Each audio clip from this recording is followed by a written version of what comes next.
Alhamdulillah, syukur. Pada malam ini kita dapat menyambung semula pengajian kitab Ihya Ulumuddin, menghidupkan ilmu-ilmu agama, iaitu kitab soal hati yang terbesar dalam agama Islam.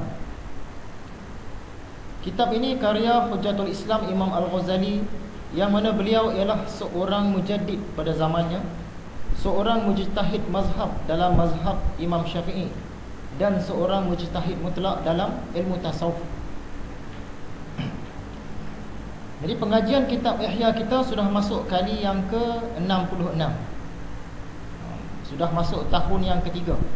Dan kuliah maghrib kita sudah kali yang ke-150. Tahun yang ke-7 kalau tak salah. Jadi sebelum kita masuk pengajian hari ini, kita imbas sedikit. Tak sedikit juga, banyak juga pelajaran dalam 2 minggu yang lepas. Antara perkara kita sentuh ialah tentang muraqabah. Apakah maksud muraqabah? Muraqabah ni secara ringkasnya membawa maksud menjaga hati, memantau hati, mengawasi hati.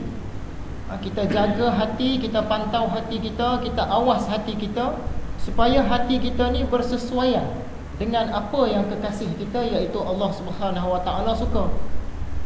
Kita jaga hati kita, kita pantau hati kita, kita awasi hati kita supaya sesuai dengan kesukaan Allah Subhanahu Wa Taala.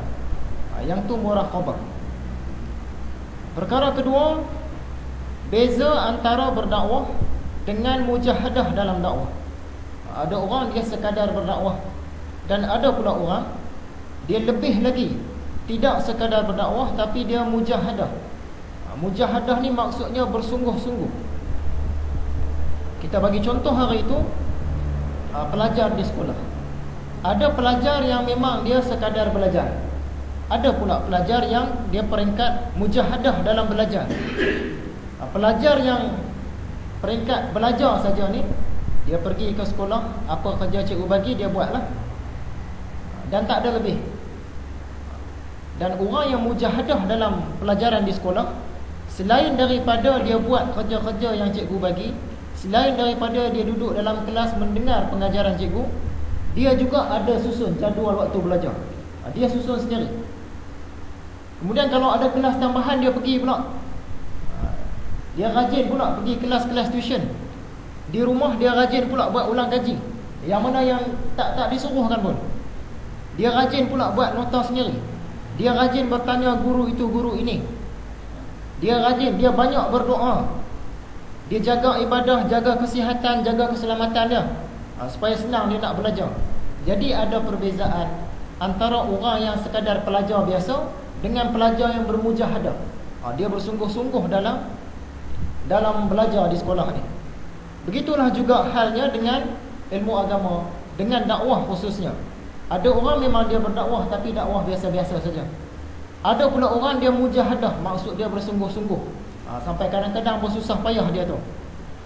Ini beza antara berdakwah dengan berdakwah yang ada mujahadah. Seterusnya, Imam Al-Ghazali berpesan supaya kita janganlah berpada, janganlah rasa cukup saja dengan membaca kitab dan belajar dengan guru.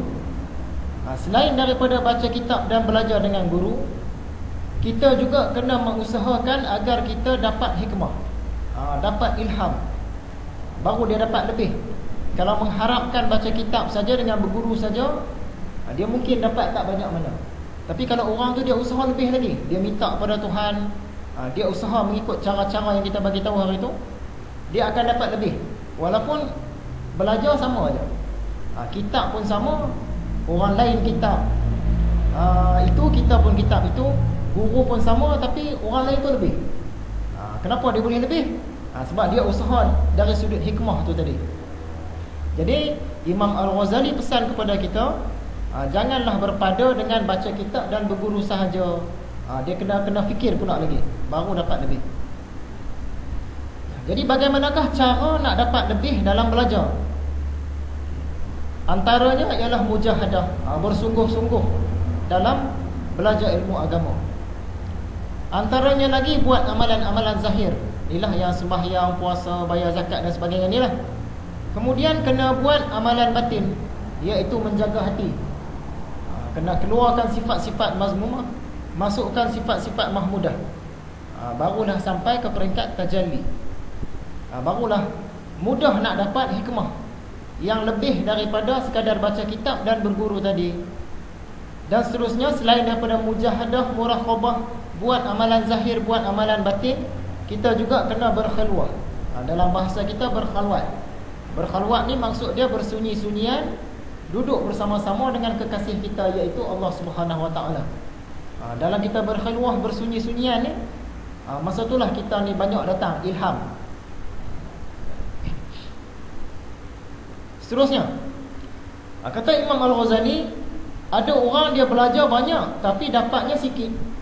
Ada pula orang belajarnya sikit tapi dapatnya banyak. Ada orang belajar banyak, macam-macam kelas pengajian semua pergi, tapi dapatnya sikit je. Ada orang dia belajar sikit tapi dia dapat banyak. Macam mana boleh jadi keadaan macam ni?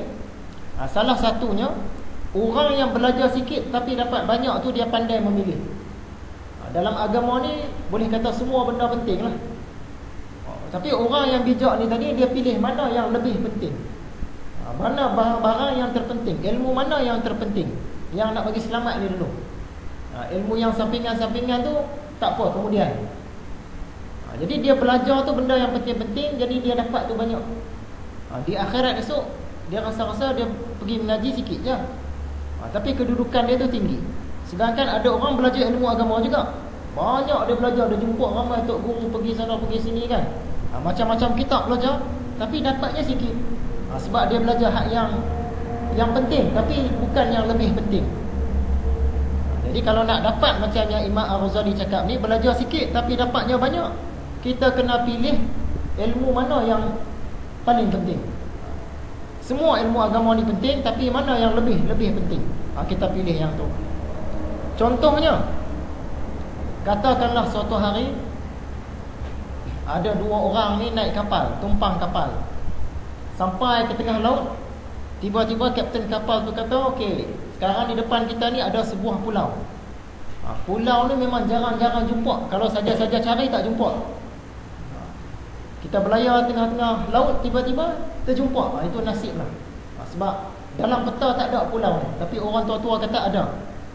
Bila nampak pulau tu, kapten kapal pun kata, okey, kita nak pergi singgah di pulau tu. Pulau itu dia penuh dengan batu-batu yang mahal-mahal. Ada zamrud, ada jet, ada batu permata, ada berlian, macam-macam ada. Tapi kita tak boleh duduk lama, sebab di pulau ni dia ada makhluk-makhluk buas ni. Kalau kita duduk lama, kita akan kena serang dan kena makan. Jadi kita akan singgah lebih kurang seminit saja. Bila singgah tu, pakai kaut lah, batu-batu permata ni tadi, kaut lah. Sebanyak mana yang larat, cepat-cepat naik atas kapal balik, sebelum makhluk-makhluk asing datang. Jadi dua orang ni, A dengan B ni pun bersiap, masing-masing bawa beg kan. Sampai saja ke pulau tu, mendarat saja, yang A tadi terus meluru. Memang nampaklah di tepi laut tu penuh dengan batu-batu yang berkilat-kilat. A ni tadi dia kira nak cepat, dia pakai kautnya. Dia nampak berkilat banyak, ambil masuk beg. Cukup seminit, beg guni dia tu penuh. Dia pun angkutlah, seret naik atas kapal. Orang yang kedua ni pula, ni orang yang bijak tadi.